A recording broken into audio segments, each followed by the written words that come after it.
Hey, it's Mike Brennan. We're back once again, another segment on MITechTV, and we have with us longtime cybersecurity pundit Richard Stiennon, who we're working closely with now to help him promote his new cybersecurity dashboard. Let's start with that, Richard, before we go into your book idea.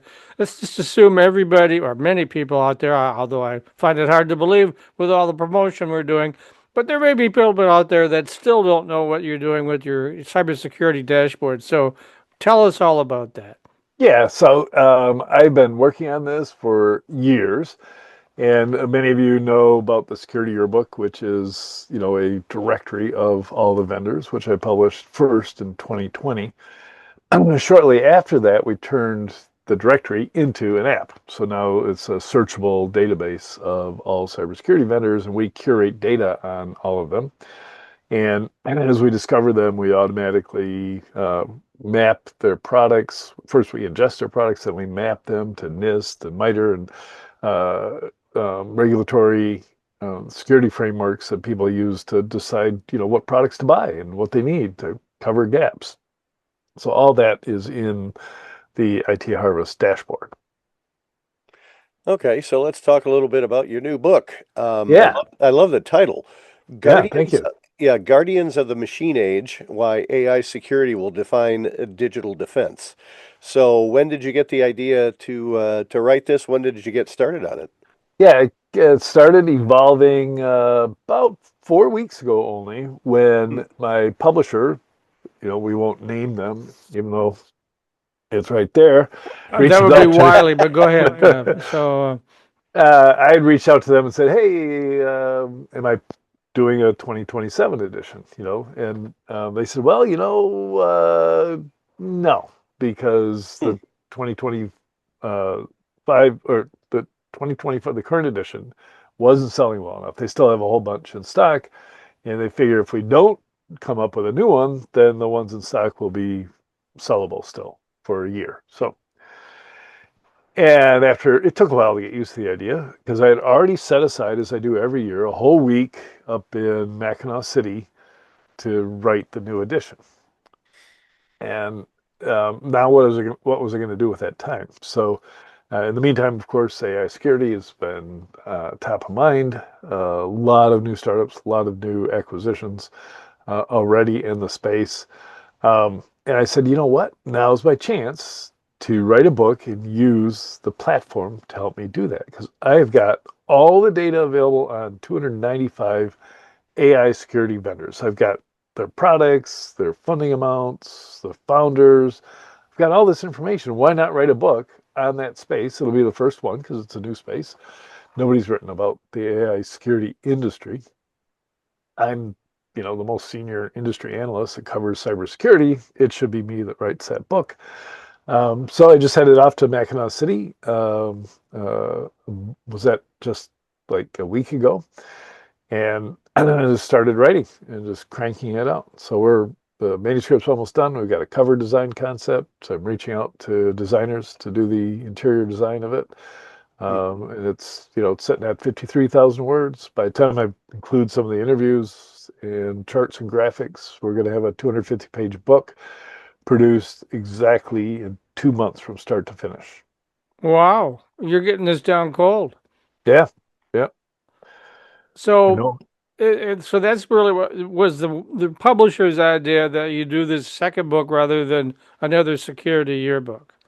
The publisher wanted me to create a PDF that they could give to people who bought the book. Ah, And I'm done. And truth be told, I think I'm done with traditional publishing. Again, this this is the third shot, and they've failed to sell books. So hmm. time to go back to selling my own stuff. Yeah. Okay. So, tell us a little bit in writing this about some of the trends and impacts of AI and cybersecurity that you noticed while putting it together. Yeah, the I wrote a Substack way last April, and it was inspired by this group in California that created the AI 2027 paper. Hmm. And they just did a straightforward scenario planning, based on current growth rates of intelligence for the large models from OpenAI and Anthropic, et cetera, where will we be by 2027? So they projected forward and they said by the end of this year, so the next month or so, which has already come true, the guys who developed those models, so OpenAI and Anthropic, Google, Microsoft, will start training agents to do the research for them, to come up with new algorithms, to come up with new ways to train. In other words, they'll have automated systems that can replace these engineers who Facebook is paying, over $1 million a year, Hmm. in some cases $100 million signing bonus to bring these people on. Those are all going to be replaced by AI agents. And the projection goes that by the end of 2026, that's how AI models will be improved. By the end of 2027, it's game over. Humans are no more. So now I don't go for that, right? Because I don't believe that you can translate what's going on in AI to robotics anytime soon. We're all Detroiters, and we know about robots, and we know how hard it is to develop physical systems, right? It just isn't the same thing. So given all that happening in AI, what does that mean for AI security? And I had talked to a bunch of these agentic, what I call SOC automation solutions. So if you think about the hard problems in cybersecurity, number one is what do you do with all these alerts? Because we've got sensors, we got great sensors. It's just digital information. We can turn all those things that are happening on our network into alerts, but it generates tens of thousands of those. So for years, we've invested a lot of money in how to sort and dedupe and apply algorithms to highlight the important alerts to look at. But it still means you take 10,000 and a large team of 20 people might come into the office every day and have to deal with 1,000 different attacks that they're dealing with. Why not apply AI to that? So the AI just does all that work for you. And sure enough, I predicted that this is going to take off. This will be changes the game to the benefit of the defender. The attackers will have a hard time keeping up for a while. And there will be a billion-dollar valuation company. I'm still this year is my prediction. Hmm. It was easy to make, and then because I knew of Protect AI would be acquired by Palo Alto for a rumored 750, I think it came out to 650 million. So we're already pretty close there. I was making all these grandiose predictions for the space later this year, and I started getting calls from the founders of these companies saying, "Hey, I love your article. It's great, except that you're way off base. We are already selling this, and we are already making money. Most of them that I've talked to are at over $1 million annual recurring revenue after launching in January. This is going to be the fastest uptake of a new technology ever seen in the cybersecurity industry." And writing the book is something that occurred to me I can only do right now. By this time next year, every single one of the 4,000 vendors in this book will be AI cybersecurity vendors. They'll adopt AI. They'll buy an AI company. They have to. It's so obvious. Just like every company except possibly cannabis events have to adopt AI. Yeah, well, they might. Who knows? Hey, right, there's a way. There's something there. Yeah. Yeah, it's AI is everywhere. So tell us about a few of these companies that you singled out that really grabbed your attention. Yeah, so Command Zero's company founded by very experienced entrepreneurs, Dov Uran, one of the famous Uran brothers, just secreted himself away in Austin, Texas for 2.5 years. And so they got the idea right away. As soon as they saw ChatGPT, they realized they could do something with it. And they came out of stealth just earlier this May, I think it was, with like $21 million from Andreessen Horowitz, that top of the top venture capitalists that you want to deal with.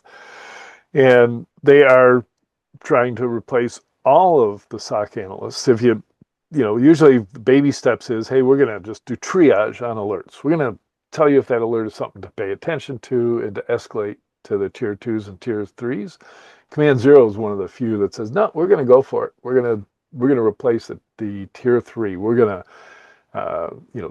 create an investigation, look at what's happening on the network, decide what action to take, firewall rules to change, machine to be taken offline, etc., and do it. So it's going to be completely hands-off applied cybersecurity. And there are 32 other companies that are doing exactly that. And then you've got model protection, and that's, I mentioned Protect AI, and that's the business they're in. So they're going to protect the models that you are using. And I remember talking to the founder and going, I don't get it.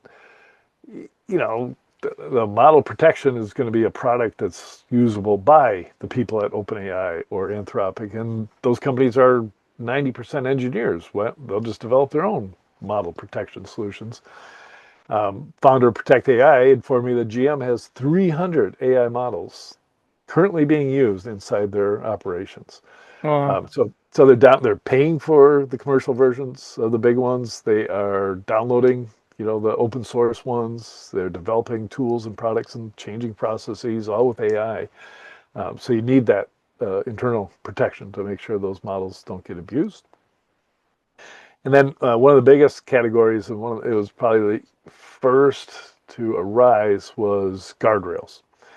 And guardrails is, and going back to like the old days, remember when Ford barred people from using the World Wide Web when it first came out, right? It was like, ooh, scary new stuff. We can't have people doing stuff on their own and learning things. And immediately there were 3 different products that allowed you to email a URL in the subject line, and it would come back with a full web page in HTML. So people just use email for a while. Same thing is going on, just like the enterprise barred Wi-Fi internally, right? And sure enough, everybody had Wi-Fi. They just didn't control it because they had banned it. Same is going on with AI. The first reaction, whole countries in Europe said, "Oh, we're not going to allow AI being used." Eventually, they said, "Well, that's a losing proposition because we're falling behind." But companies are still doing that. It's like in schools, university systems. They're awful here in the Midwest. On the coasts and in Texas, school systems, are adopting AI and getting their students up to speed on it. Here in the Midwest, it's like, don't do that. You're cheating, and we got to not allow our students to use AI. So that's where guardrails come in. This is, all the solutions that say, you know what, you can use AI, but we're going to only allow you to use the ones we say you can use. And when you query OpenAI, for instance, ChatGPT, you can't upload healthcare information. You can't upload customer information. So it's kind of basically guardrails. It literally stops you from doing things like that. And other stuff like, it tells you how, or won't tell you how to build a bomb, fun things like that. You have to go to the open source ones for that. So that's guardrails. So, and it just finding at least one AI security solution for practically everything in the cybersecurity world. Threat hunting, a bunch of those. Penetration testing is also one of the top ones. Governance, which is the discovery of AI in your network for the most part. And, of course, being in compliance. There already is a law in the EU called the EU AI Act. That was passed in July of 2023. So it's turning into a standalone industry, and it needs a book to explain it. Okay. I know this isn't really your bailiwick because you're a security guy, not an overall business kind of guy. But what do you think of those who are calling AI a bubble? The just like there were people that said the internet was a bubble. Mm. And one person who's famous in security is Cliff Stoll, who wrote The Cuckoo's Egg, which you might have read. And his next book was Silicon Snake Oil, where he said the whole concept of the internet taking over the world and being popular and profitable was snake oil. It was all a scam. And he kind of had to bow off into the past, because even though he's still around. And there's going to be people that there's a psychological thing that happens when everybody gets excited by something. Other people think that they're being wise to take the opposite tack and say it's a scam, it's not going to happen, etc. And we're in that phase right now. There will be massive, massive failures because the investors tend to just jump on the next cool thing. So there will be, but as long as you are not one of those stupid investors and just apply the stuff, just use it in your everyday life, use it in your business, get an edge on the competition, figure out a way to make more money, reduce your costs, etc., then you'll survive the bursting bubble if that happens. But you got to think there are a lot of smart people who are pouring trillions of dollars into it, and you have to. Here's a test of intelligence. Can you tell the difference between this and Bitcoin? Right? If there's Bitcoin, there's nothing there. Right? There's nothing. Absolutely nothing. AI, it's already discovering, new chemicals and new treatments. It's an amazing, amazing time. It is indeed. So, speaking of time, we're running out of it. Matt, take us out. All right. Thanks very much, Richard Stiennon, IT Harvest. I believe it's it-harvest.com. Either one. Okay. Well, it's at IT Harvest. Everything you need to know about security. Thanks for being with us, Richard. Thanks, Matt.